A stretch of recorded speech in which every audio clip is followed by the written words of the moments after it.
Hey everyone, welcome to my subscribers. You new viewers, you should become subscribers too. Today I'm doing something pretty traditional on the stovetop. I'm going to be making some Philly cheesesteaks. So today I'm going to be using provolone, but you can order them with provolone, American cheese, or Cheese Whiz. Otherwise, pretty traditional toppings are onions, and then side or extras are mushrooms or peppers. And then you can get a little crazier depending where you go. Alright, so jumping right in, I've got a tablespoon of butter in these two pans and a tablespoon of olive oil in these two pans. I'm going to turn them to medium heat, and I'm going to start sautéing some green bell pepper, nice thin slice on them. I'm just going to put a handful in because I'm only making two really big sandwiches and then probably split one for my boys. So I don't need a whole bunch, but you could do those all up in advance and then save them and reheat them for later, which is quite common actually in restaurants. Then in the bigger pan, again, this is one of the bases.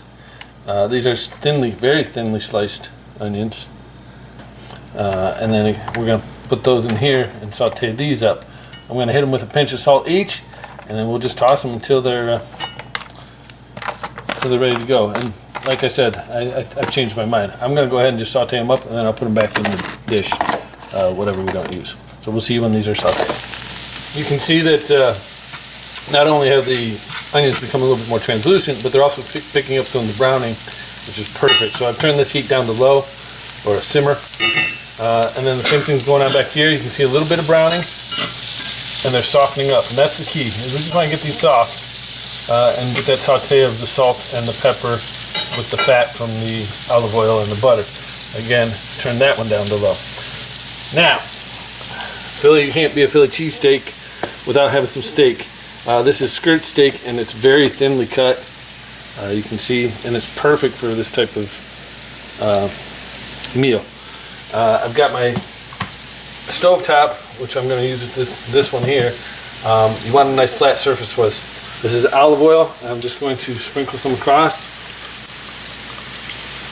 Probably about 2 tablespoons for this. This is 3 pounds of meat. Stepping back a second, 2 bell peppers and 2 white onions. I don't think I mentioned that before. All right, again, same idea. A little bit of salt. That's maybe half a teaspoon. And a little bit of black pepper. Maybe half a teaspoon. Now I'm just going to give this a quick spin through the fat.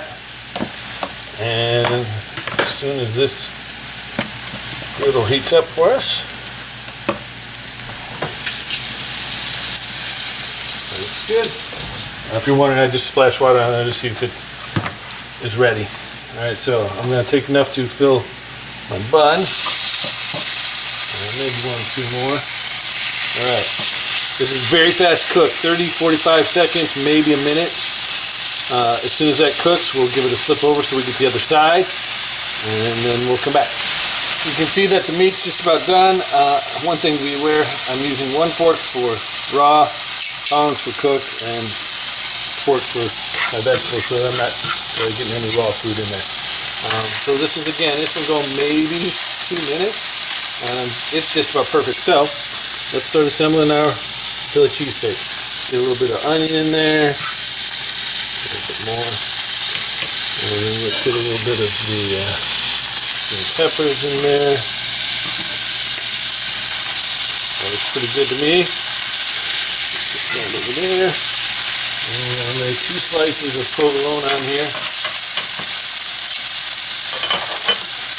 right on top. And then cover it up. What I'm doing is I'm encouraging the cheese to melt without really overcooking anything else.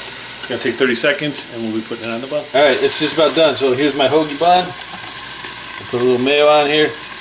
Go mayo, go mustard, go both. Pretty traditional. That's the top, and you can see my cheese is nicely melted. So we're going to do our bun.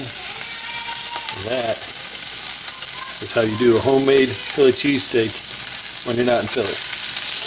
All right, there you go. I'm gonna serve this with this nice little bit of chips. And that, I don't think it's much more Philly than that. Give it a shot. Let me know what alterations and changes you make and how yours turned out. Otherwise, subscribe, share, like, comments below. Check back for the next video, and please take care.